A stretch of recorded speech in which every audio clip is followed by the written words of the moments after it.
bless you.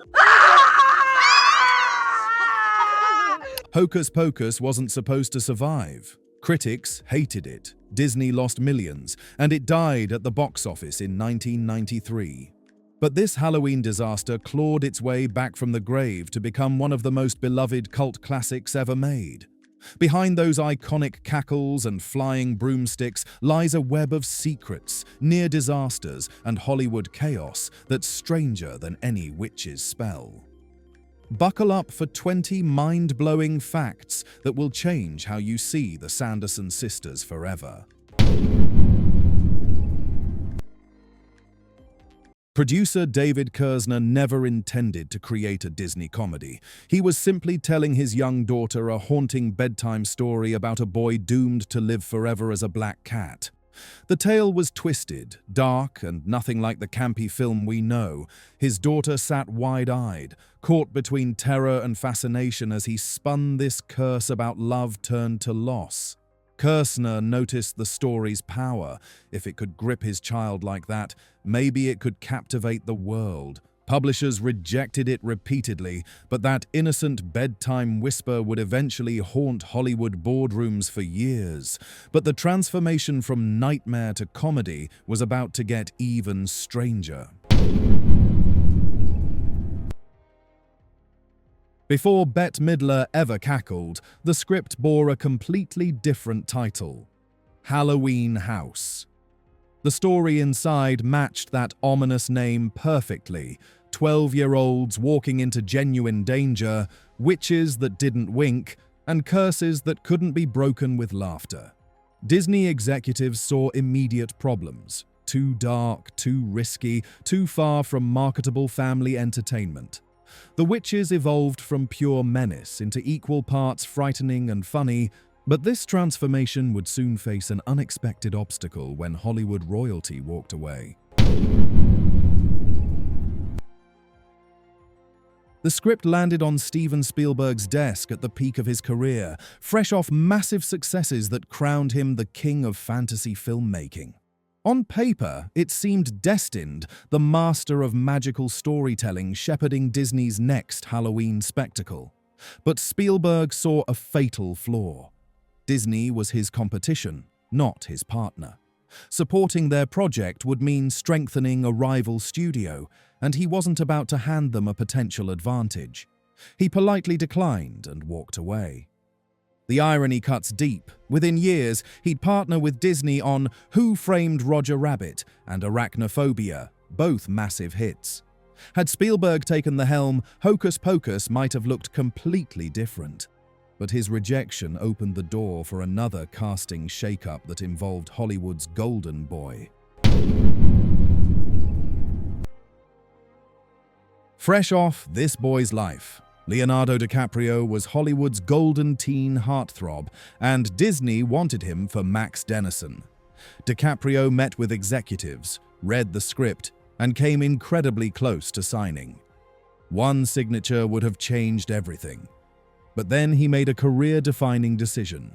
He chose What's Eating Gilbert Grape instead, earning his first Oscar nomination and establishing himself as a serious dramatic actor. Disney was left scrambling, their golden boy gone, forced to find someone else to anchor their supernatural comedy. Enter Omri Katz, the unknown teen who would ultimately bring Max to life. But DiCaprio's rejection created a domino effect that reached other major stars, including comedy royalty, who turned down what seemed like a perfect role. Before the iconic trio took shape, Disney's casting looked completely different. Rosie O'Donnell was offered Mary Sanderson but turned it down, worried the character was too dark for her public image. Cloris Leachman, queen of eccentric comedy, circled the role of Winifred. Each rejection reshaped the movie's DNA.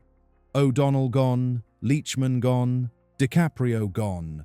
And into that creative vacuum stepped a cast nobody expected to work together. Sometimes the best magic happens when all your first choices disappear, leaving room for unlikely combinations that create pure alchemy. But the project was still dying in development hell until one legendary performer read the script and changed everything. For years, Hocus Pocus drifted in Hollywood limbo, passed around and endlessly revised until it barely resembled its original form. Disney couldn't figure out what to do with this strange beast. Too dark for children, too silly for adults. The project was slowly dying from creative paralysis. Then Bette Midler read it. Her passion reignited the entire project, convincing studio heads that if Midler believed this strongly, audiences might too. But bringing these witches to the screen would require some surprisingly dangerous practical magic. In 1993, computer effects weren't an option for flying witches. Every aerial scene required brutal, practical solutions, heavy harnesses, thick cables, and technicians struggling to keep 3 grown women aloft, dangling above the set while grips wrestled to control their flight paths. The strain was excruciating, but it created something CGI never could: genuine reactions to real physics. When the witches wobble or look startled during flight, that's not acting. That's 3 performers trying not to crash. The flying scenes feel viscerally real because they are real, but the physical demands were nothing compared to what Doug Jones endured for one unforgettable resurrection scene. When Billy Butcherson rises from his grave, moths flutter from his mouth in one of the film's most unsettling images. Those weren't computer-generated. They were completely, disgustingly real. Special effects teams built a latex pocket inside Jones's mouth, safe enough to hold live moths without him swallowing them. That dedication created one of the film's most memorable scares, because audiences sensed the moths were real. 16-year-old Omri Katz showed up to set one day acting differently, timing off, reactions sluggish, usual energy replaced by something foggy. Director Kenny Ortega noticed immediately and pulled the teen aside. Katz confessed he'd smoked marijuana earlier that day, on a Disney set, with Bette Midler watching. Ortega could have fired him instantly, but instead delivered a lecture sharp enough to snap Katz back to reality, then sent him straight back into the scene. When cameras rolled again, that jolt of nervous energy and lingering fear bled directly into Max's performance. His flinches under Midler's glare feel genuinely startled because Katz was still reeling from his director's wrath. But that was nothing compared to the disturbing scene Disney cut before filming. In early drafts, the Sanderson Sisters were genuinely disturbing, and Mary had one of the darkest moments ever written for a Disney film. The original scene showed her rolling a baby out of a grocery store in a shopping cart. Not a doll, not a prank, but an actual infant stolen in broad daylight. Decades later, when Hocus Pocus 2 arrived, the sisters wandered through a Walgreens instead, baffled by modern products. The sequel transformed menace into slapstick, but for fans who knew about the deleted scene, it served as a haunting reminder of how close these witches came to true nightmare territory. Salem, Massachusetts? Not even close. Most of Hocus Pocus was filmed on the Warner Brothers backlot in Burbank, the same recycled streets that had hosted decades of productions. That quaint New England charm was pure Hollywood illusion. Look closely and you'll spot the recycling. The fountain where kids regroup appears in Friends opening credits. Max's neighborhood would later become American Beauty's backdrop, where Thora Birch returned as a teenager. The same street pops up in Christmas Vacation. The Sanderson sisters weren't just haunting Salem, they were sharing space with sitcoms, Oscar winners, and holiday comedies. Movie magic often begins on the same few blocks of Hollywood pavement, but creating believable characters required more than just changing scenery. especially when your lead character was supposed to be a talking cat. Thackeray Binks looks seamless on screen, but creating one cursed cat required an entire feline army. Sean Murray played the human version, but Jason Marsden dubbed all dialogue. Then came the real challenge. Up to 9 trained cats rotated through filming, each with specialized skills. One could jump on command, another sat perfectly still for close-ups, a third handled walking scenes. When living cats couldn't perform specific actions, an animatronic puppet filled gaps. It was messy, complicated, requiring constant coordination between trainers, puppeteers, and voice actors. By the final cut, audiences believed in a single character, one cursed boy trapped in a cat's body with consistent personality.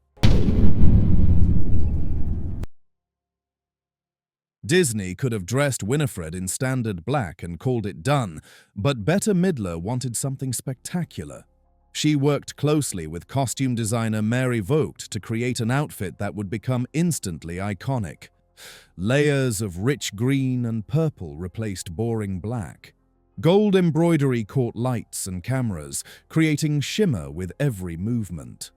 Midler pushed for details showcasing Winifred's vanity, elaborate trim, dramatic silhouettes, sparkle that made the witch dazzling rather than merely scary. The result became as famous as the character wearing it. Winifred didn't fade into shadows, she strutted into Halloween history, designed by the star who understood exactly how to make a witch both terrifying and magnetic. But Midler wasn't the only cast member adding creative touches to the film.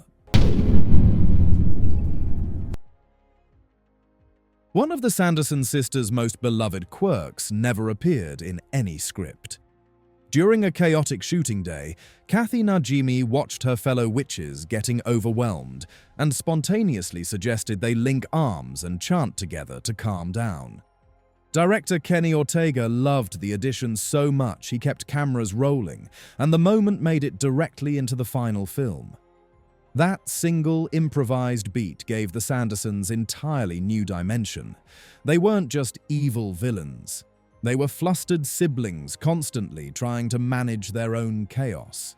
Najimy's unscripted choice became one of the witch's most endearing rituals, proving sometimes the smallest spontaneous decisions give characters their deepest humanity. It also revealed something about the cast's chemistry that became even more interesting through the lens of real family history. Sarah Jessica Parker's connection to Salem ran deeper than anyone realized. Years later on, Who Do You Think You Are? Parker discovered her ancestor Esther Elwell had been formally accused during the actual Salem witch trials of the 1690s. Unlike many accused women, Esther's charges were dropped before execution, but the connection was undeniably eerie. Parker had unknowingly stepped into her family's darkest chapter, embodying a role connecting directly to her bloodline's brush with supernatural accusations. This gave Parker's performance unsettling new context. She wasn't just playing a witch in Salem, she was channeling something ancestral. The actress, famous for romantic comedy, had unknowingly tapped into genuine family trauma. But she wasn't the only performer drawing from historical sources for authenticity. Bette Midler refused generic Disney insults. She wanted Winifred to sound authentically rooted in history, like a real 17th century witch with genuine venom. The creative team dove into archaic spellbooks and dusty Elizabethan curse collections, hunting for language unspoken in centuries. They discovered forgotten gems, trollop, maggoty, pox-ridden, authentic insults with real historical weight. These weren't made-up fantasy curses, but actual phrases people hurled at each other hundreds of years ago. The team blended historical phrases with Midler's theatrical delivery, creating dialogue that felt both funny and genuinely dangerous. Even Winifred's speech patterns were deliberate, sharp, musical rhythm made her invocations feel like actual incantations. That's why her dialogue doesn't fade into camp but carries whispers from real history delivered with Broadway venom. The music sounds effortless now, but its creation was pure panic. James Horner was hired to compose the score, but scheduling conflicts pulled him away before writing a single note. With release date approaching, Disney faced musical emergency. Enter John Debney, handed an impossible task: create a complete orchestral score in just 14 days. He worked around the clock on no sleep, crafting everything from whimsical witch themes to sinister spell sequences. Meanwhile, Sarah Jessica Parker recorded "Come Little Children," the haunting lullaby that became iconic. Roxette's "Almost Unreal," originally intended for Hocus Pocus, got diverted to Super Mario Bros. The final soundtrack wasn't one artist's vision, but fragments stitched together like a magical patchwork quilt that perfectly matched the film's chaotic energy. Speaking of unexpected combinations, one casting choice created surreal comedy gold. When Sanderson Sisters mistake a suburban couple for the actual devil and his wife, the casting added surreal twist. The devil was Gary Marshall, while his supposedly nagging wife was Penny Marshall. That family connection gave the sequence sly, surreal energy audiences could sense without understanding why. The Sandersons weren't the only ones playing dress-up and pretending to be something they weren't. When Hocus Pocus opened July 1993, it felt like watching disaster unfold. Critics were baffled, too campy for horror, too spooky for families. Disney watched helplessly as their Halloween experiment crashed, losing $16 million. For years, it was dismissed as complete misfire, proof Disney couldn't handle supernatural comedy. But then October arrived with cable reruns. Every fall, the movie returned like clockwork. By the 2000s, Hocus Pocus had become essential Halloween viewing. In 2018, Freeform's marathon pulled 8.2 million viewers in 1 week alone. The resurrection was just beginning as Disney transformed their embarrassing failure into theme park gold. By 2015, Sanderson Sisters completed their transformation from box office poison to Disney royalty, headlining Hocus Pocus Villain Spectacular at Magic Kingdom's Halloween Party. The Broadway-level stage show proved what began as Disney's embarrassing failure had become their Halloween crown jewel. In 2022, Hocus Pocus 2 shattered Disney Plus streaming records, proving fans' love had only grown stronger. For fans who grew up watching every October, it was more than a toy. It was a shrine, a way to build Salem magic brick by brick. The bedtime story that refused to stay buried had become a multimedia empire spanning theme parks, streaming, and toy stores worldwide. From cursed bedtime story to streaming sensation, Hocus Pocus proves that sometimes the best magic comes from complete chaos. Failed casting, panicked rewrites, teenage mistakes, and studio disasters somehow created pure Halloween gold.